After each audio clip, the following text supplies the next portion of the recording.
This morning we're going to begin in the 15th chapter of Jeremiah. Jeremiah chapter 15.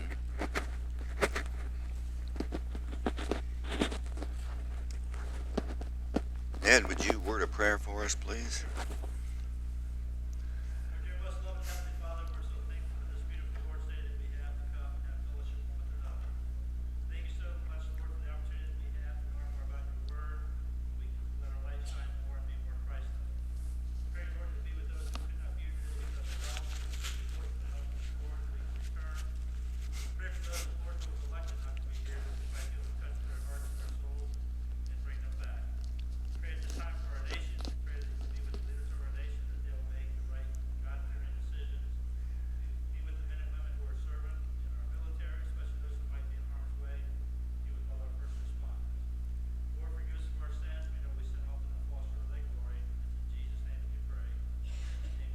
Amen. In the 15th chapter of Jeremiah, there's a section later on that shows how discouraged Jeremiah was. He was so discouraged that he kind of questioned God's handling of things. Why is this happening?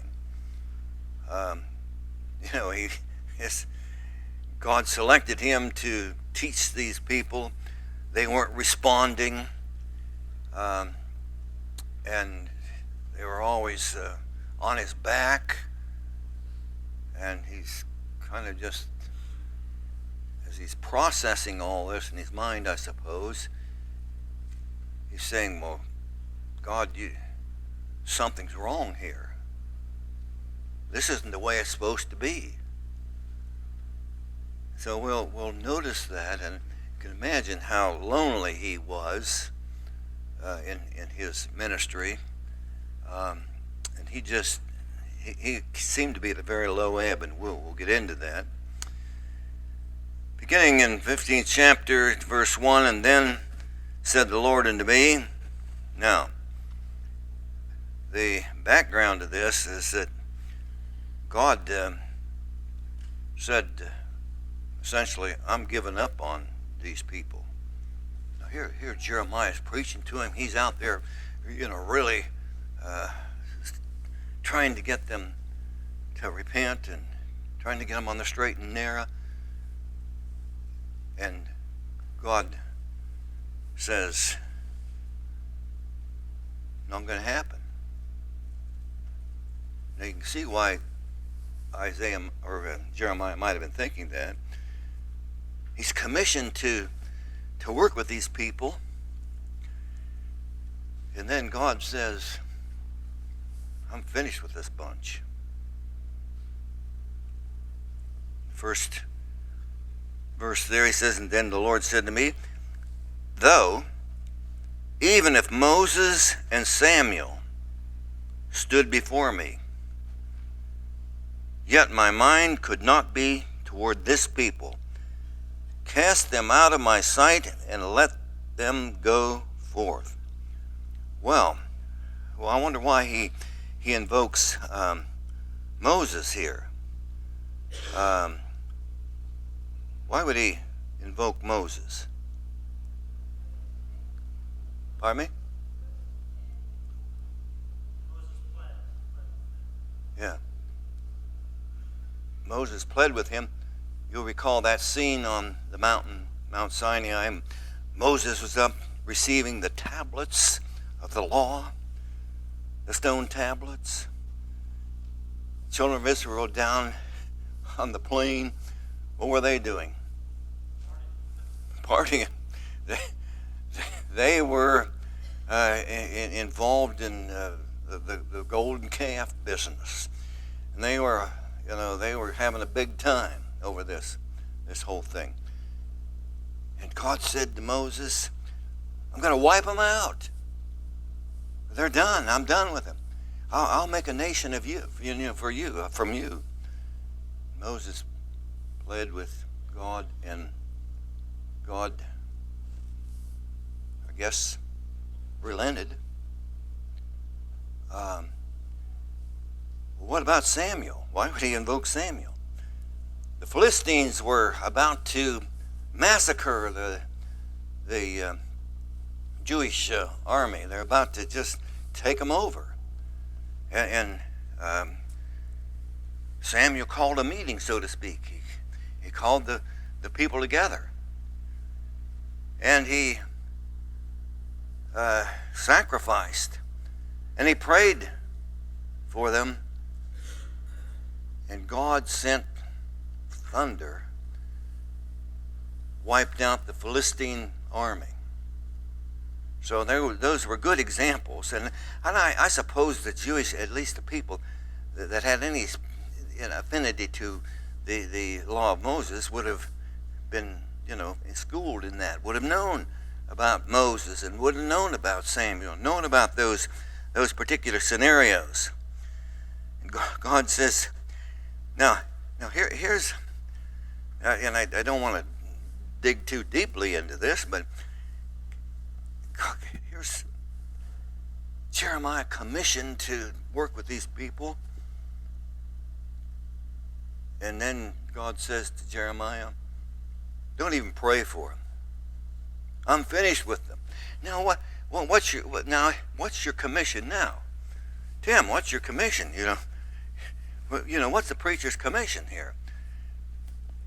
Don't even pray for this bunch. So at least I'd be wondering, what am I supposed to do?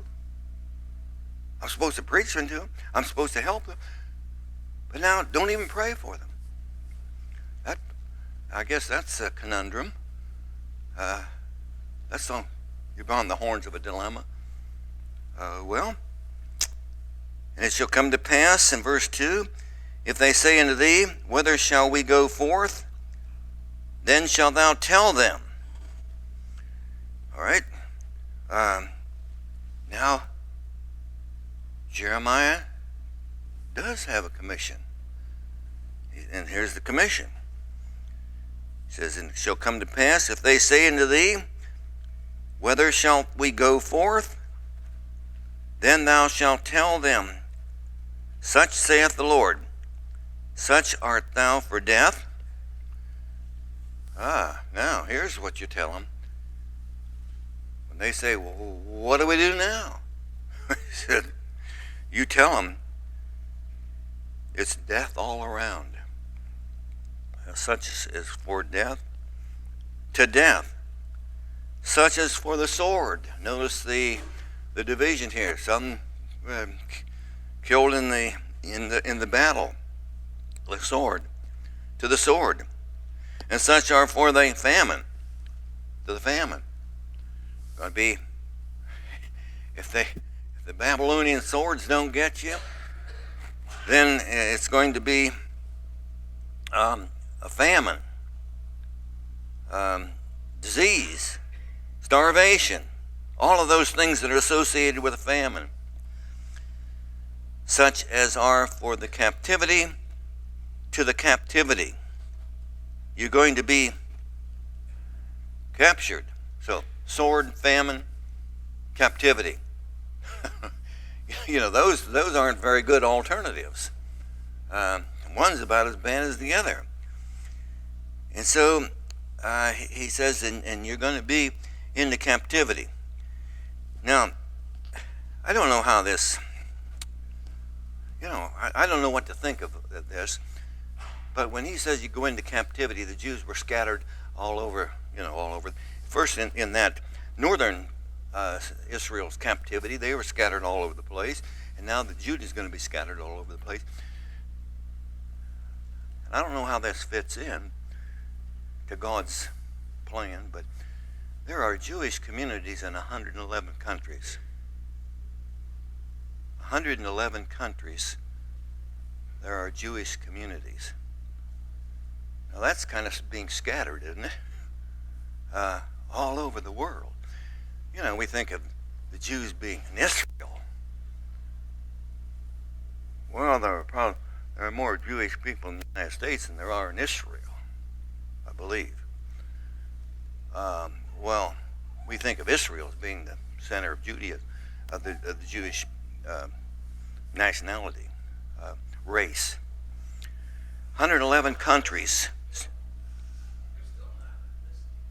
Well, yeah. Even those that the so-called Messianic Jews, as I mentioned here one time at the state fair, I was talking to one of the Messianic Jews, and I gave him some literature about the church. He said, I don't have anything to do with the church. No, we're Jews. They're Messianic, but we don't deal with the church. That's not us. And of course, the church, the kingdom, is a big part of Christianity, obviously.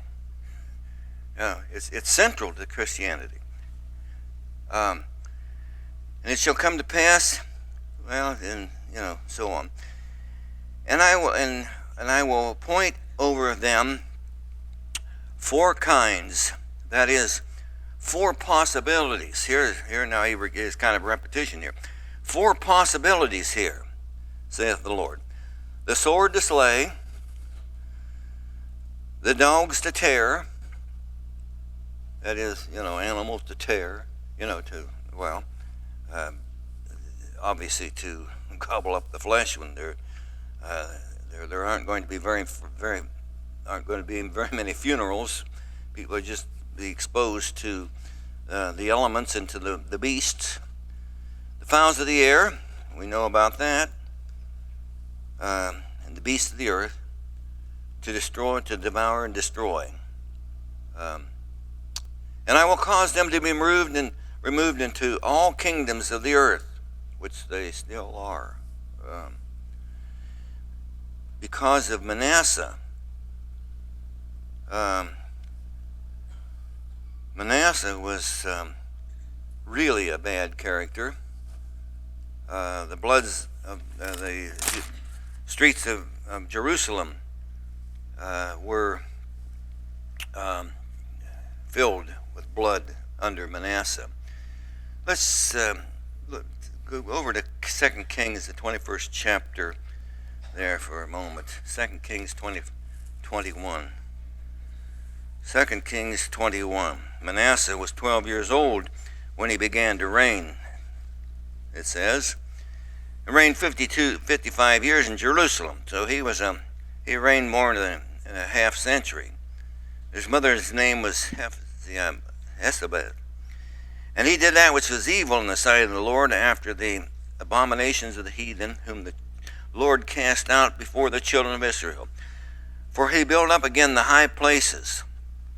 Hezekiah, who was his father and preceded him on the throne of Judah, he built up again the high places, that is, the idolatrous worship places, of which Hezekiah his father had destroyed, and he reared up altars for Baal, and he made a grove, and did as did Ahab, king of Israel.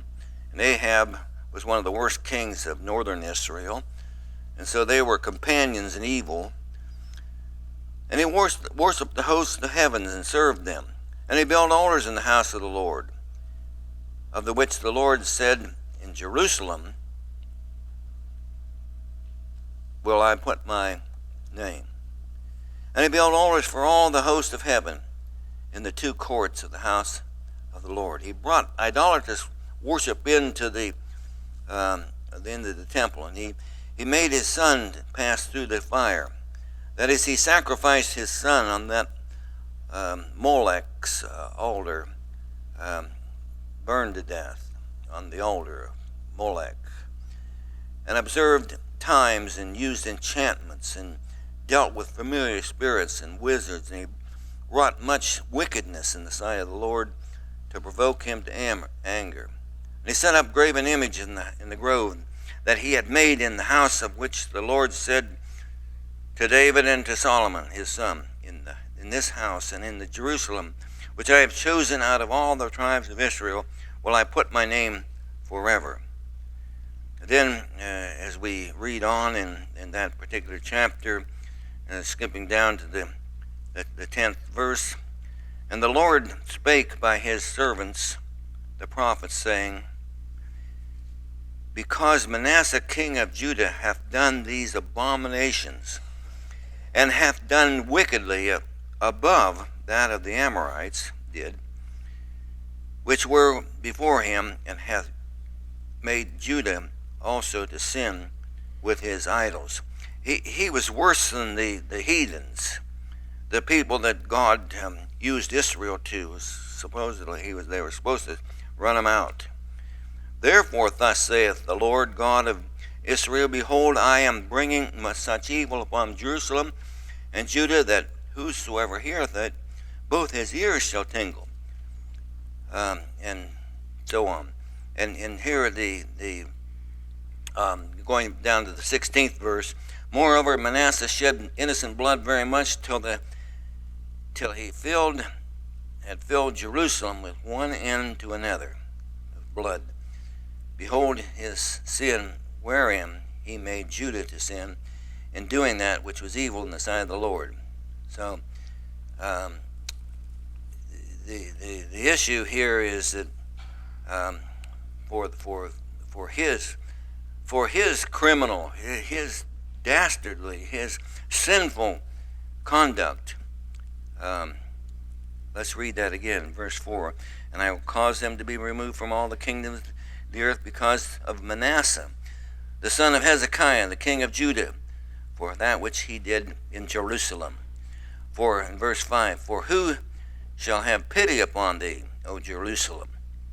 Now, when Jerusalem was destroyed, you suppose there were various people when they were in this under attack, you suppose there were various people from various other countries sending envoys to them and showing concern about them.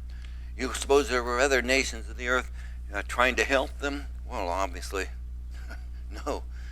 The other nations of the earth are going to gloat over the destruction of Jerusalem. He says, For who shall have pity upon thee, O Jerusalem? Or who shall bemoan thee? Or who shall go aside and ask how thou doest? They're not going to be concerned enough about their welfare of Jerusalem. He says here for them to even, ask how you doing, so to speak. Verse 6, and thou hast forsaken me, saith the Lord. Thou art gone backward. Therefore I will stretch out my hand against thee and destroy thee. I am weary and repenting. And he says, I'll stretch out my hand against thee and destroy thee. Did he say he was going to annihilate, completely rid the Jews, like Edom was, annihilated? He says he's going to destroy them. They're not going to be annihilated. He says, I am weary of repenting. Now, that idea of weary of repenting, some other versions use the word relenting. God relented in the case of Moses praying. God relented in the case of Samuel. That's almost like changing his mind. But he didn't follow through with what he threatened with regard to Moses or Samuel.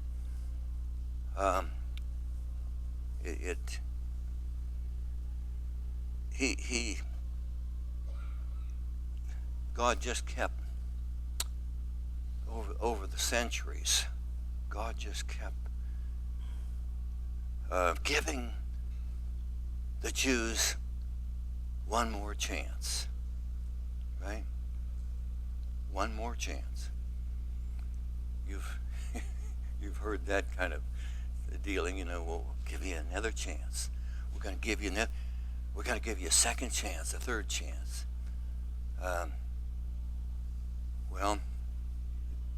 No more chances. He says, I'm I'm done. I am done. And he says, I'm getting tired of giving you one more chance and one more chance. I'm weary of it. God's weary of it. And then he goes on to say, well, what's he going to do? Well, I will fan them with a fan in the gates of the land. Well, you see, those of you who have ever traveled in the Middle East and have seen a threshing floor, and they throw the grain up in the wind that takes the chaff. Well, that's the reference here. I'm going to blow you. Your chaff. You're going to be blown away. And it'll be in the gates of the land. That is the entrance of the land, just all over the land. And I will bereave them of their children. I will destroy my people, since they return not from their ways. I will bereave them of their children. I will destroy them, since they return not from their ways. Their widows are increased to me above the sand of the sea. Why would the widows be increased? Lots of widows, because the men are in battle, destroyed in battle. And I have brought upon them against the mother of the young men a spoiler at noonday. I have caused him to fall upon it suddenly, and tears upon the cities. Now, there was the Jewish mothers wanted to have a lot of sons, right? Remember the situation with Rachel and Jacob? What was Rachel's problem? Why was she so distraught? She didn't have any sons, right? That was a big thing. The more the better. And that was the culture. The more the better. And here's these widows have lost their husbands, and the mother of young men, a spoiler at noonday. I have caused him to fall upon it suddenly, and terrors upon the city. Mothers have lost their sons, their husbands. Now you could just imagine, personalize that for a moment, and it's really, you understand the severity of the punishment going on here. She that hath borne 7 languisheth. That is, she that hath borne 7 seemed to be a kind of a number that represented complete, a lot, in this case a lot of, wasn't exactly just the number 7, but even the widows, or even the women that had a lot of sons, they're gone. She that hath borne 7 languisheth. She hath given up the ghost. Her sun is gone down while it was yet day. What's the implication there? The sun's gone down in midday. What's the implication? What's the message? Pardon me? Yeah. The prime of life. Midday. Part way through life. Gone. She's gone. He's painting the picture of just the severity of the punishment here. He has been the sun has gone down while it was yet midday in the prime of life. She hath been ashamed and confounded, and the residue of them will I deliver to the sword before their enemies, saith the Lord. What's left from one punishment going to be another punishment. There's just going to be a continuous wave of punishments coming into this Jerusalem community, this Jewish community. Now, so Jeremiah's hearing all this. His mission was, I think, to keep this thing from happening, right? And so, here all of his life's work, or his career, not very many accomplishments. I mean, in his mind, not very much. Not, I haven't done much good here. I've been preaching, and God says it's over. I'm finished with him, Nikki.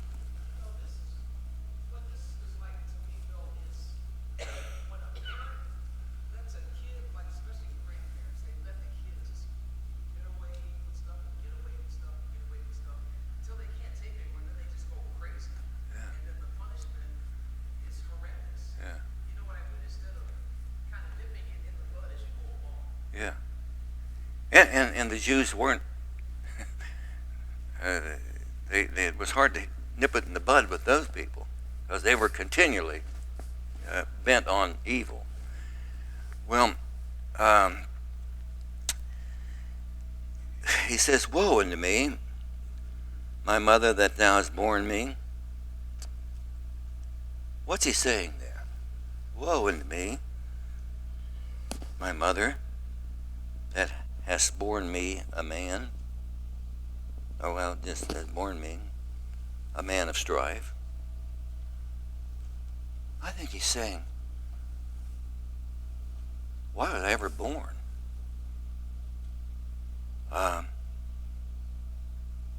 Because I'm a man of strife, a man of contention to the whole earth. I have neither lent, let's just stop right there. He's a man of strife and man of contention, the whole earth. He was friendless. He felt defeated. He felt like his life work wasn't getting anything done. People that work hard and don't get anything done, it's not a good feeling, is it? It's just not a good feeling. You can imagine, you can understand how he's thinking here. He says, I've neither lent on usury, nor men have lent to me on usury. What's that usury stuff about? Somebody explain that. It has to do with loans, right?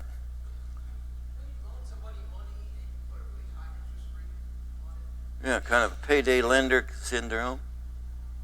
The Jews were forbidden to charge interest. And those that took advantage of the poor were detested, right?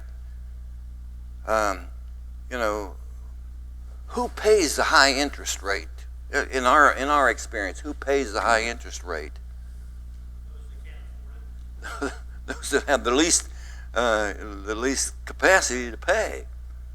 And so it's kind of like these people are kind of like predators on the poor. Okay?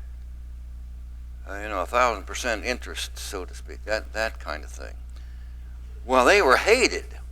They were hated just like in the New Testament times. The tax collectors were hated. Well, he says, I haven't done anything that, what are you saying here? I haven't done anything to anybody that would warrant the kind of treatment that I'm getting. I mean, I think he's thinking, I've done nothing but good and reaped evil. And it's kind of like, God, what's going on here? Yet every time, in the last part of that verse 10, yet every one of them doth curse me. Everybody's against me. Now think about that for a moment.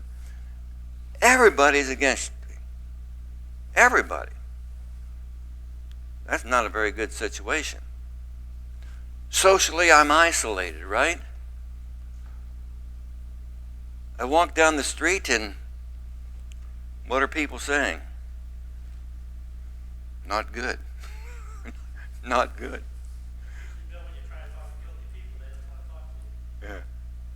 So people who slip away from the church, and you try to preach out to them, they don't want to hear it. Same what's happening there. Yeah. Well, so I suppose God is, or that Jeremiah is just kind of thinking, God, you've put me in an untenable position. Well, then what message does he get then as a result of all this? The Lord said, "Verily, it shall be well with thy remnant." Verily, it shall be well with thy remnant. Well, verily I will cause the enemy to entreat thee well in the time of evil, in the time of affliction. Now, we won't go specifically to the scripture here, but Jeremiah survived the assault, right? Jeremiah survived when Jerusalem fell. Specifically, it was arranged by the enemy to save Jeremiah. Now, isn't that something? It was specifically the opposing army, the opposing forces, the Babylonian authorities, made a point to save Jeremiah. So he's saying here, I will cause the enemy to entreat thee well, treat him well, in the time of evil and the time of affliction. Shall iron break the northern iron and the steel? Thy substance and thy treasures will I give to the spoil without price, and that for all thy sins, even in all the borders. Now he's directing his attention here. The word is directing attention to the nation now. That thy substance and thy treasures will I give to the spoil without price, that for all thy sins, even in all thy borders. What's going to happen to the treasures of Jerusalem, the treasures of the temple, the treasures of the Jewish people? All the gold and silver, all of the ornamentation, all the specific things within the temple that the Jews treasured, going to be taken. How do we know that? We know that from the history that the Bible records. That's recorded in the Bible. We know that because when Babylon was about to fall, the king at the time had a big party, and they were even using the vessels that had been taken, 70 or so years earlier from the temple, and they were drinking from the vessels, the gold vessels. And then when under the Persian rule, when the Jews were allowed to go back, those things came back with them, you see. And of course it was identified that their treasures would be taken. And verse 14, and I will come to pass, I will make thee to come to pass with thine enemies into a land which thou knowest not. He's going to be taken captive, the remnant. He's talking about here the remnant here. That's the ones that are saved from the destruction. For a fire is kindled in my anger, which shall burn upon you. God says, no more chances. Verse 15, O Lord, thou knowest, remember me, and visit me. Now, he's saying here, verse 15, Jeremiah saying, thou knowest, remember me, and visit me, and revenge me of my persecutors. Take me not away in thy long suffering. Know that for thy sake I have suffered rebuke. Jeremiah saying, God, you know what I've gone through. And you avenge my persecutors. 16, thy words were found, and I did eat them. And thy word was unto me the joy and rejoicing of mine heart. When Jeremiah was commissioned, he was, I think he was excited, as we read the first part of Jeremiah. He was excited to be the messenger. He was excited to be chosen as the messenger to God's people, or to the Jewish people. And let me reread that, verse 15. O Lord, thou knowest, remember me, and visit me, and revenge me of my persecutors, and take me not away in thy long suffering. Know that for thy sake I have suffered rebuke. He's saying, God, you know that I've been rebuked, I've been thrown in prison, I've been maligned,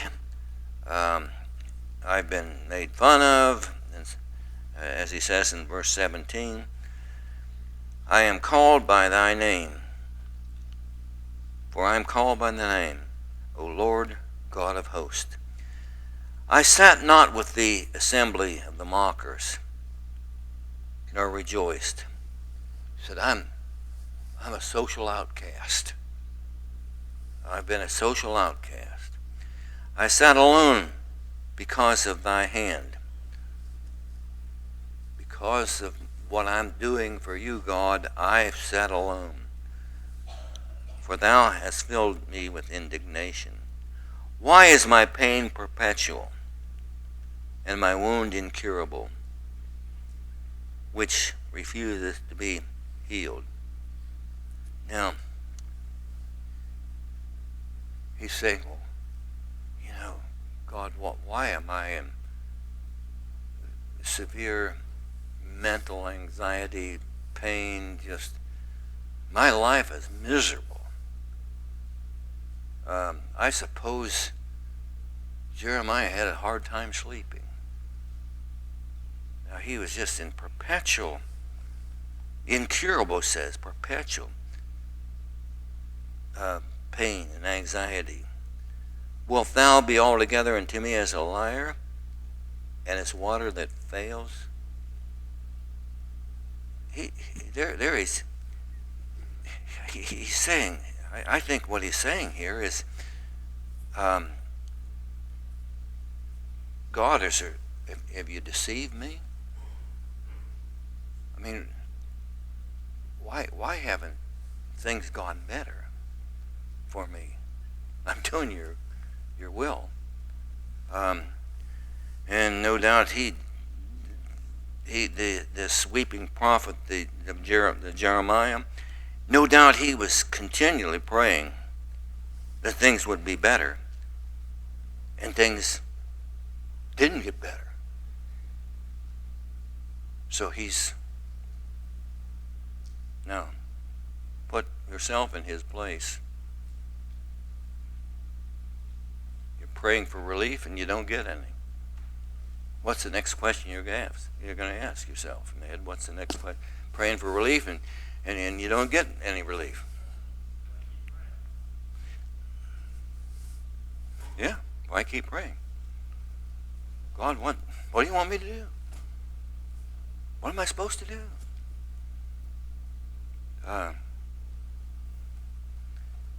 Well, then he says, therefore, thus saith the Lord, if thou return. Now, what's that mean? He's talking to Jeremiah, if thou return. What's he saying?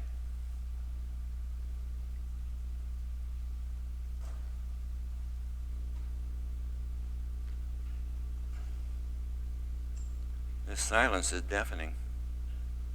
What's he saying? Well, he's saying, God is saying to him, therefore, thus saith the Lord, if thou return. He's saying to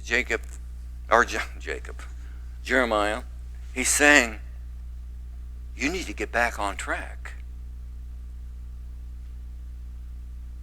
You've got some bad thoughts in your head.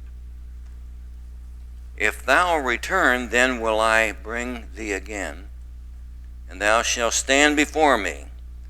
And if thou take forth the precious from the vial, that is, if you see the good in what is happening or what has happening, there's a silver lining in this cloud someplace. If you see the good, thou shalt be as a mouth as my mouth, and let them return unto thee, but return not thou unto them. What he's saying is specifically, Jeremiah, you're off track. You need to get back on track. You need to return, and you need to see the silver lining in the cloud. You need to see that God's plan was not necessarily, well, I mean, it's humanly impossible to see God's overall plan. You see, with regard, it was impossible for Jeremiah to see God's plan, and I think God is just saying to Jeremiah, look, you get back on track, and things are going to work out. Therefore, thus saith the Lord, if thou return, then will I bring thee again, and thou shalt stand before me, and if thou take forth the precious, understand what that in all of this, there's good's going to come out of that. Thou shalt be as my mouth, and let them return unto thee, but return not thou unto them. Don't give up. Giving up is just the tantamount to joining the opposition. And you stick with me.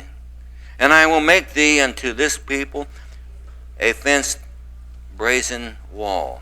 We'll start there in 2 weeks.